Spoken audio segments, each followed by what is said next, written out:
M'han dit que el papiloma és una infecció de transmissió sexual que provoca càncer. Com es pilla? Si estàs vacunada ja està, no? A veure, anem a veure. El virus del papiloma humà, sí, és una ITS i n'hi ha de molts tipus. Un d'aquests tipus, concretament el virus del papiloma humà 16 i 18, són d'alt risc i els causants del 70% de casos de càncer d'úter. La vacuna de la que em parles et protegeix d'aquest tipus en el 70%, però no del 30% restant, ni ens protegeix d'altres tipus de papiloma de baix risc, com per exemple el que provoca les berrugues en els genitals. Parlar del virus del papiloma humà és complicat perquè no fa tant que s'investiguen els tipus de virus, ni la forma de prevenir-lo, ni com evoluciona. Fins al moment el que podem dir és que la millor forma de prevenir és utilitzant el condó i fent les revisions ginecològiques quan toca.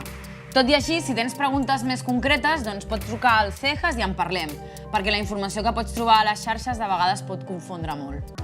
Tens alguna pregunta sobre sexualitat per fer-nos?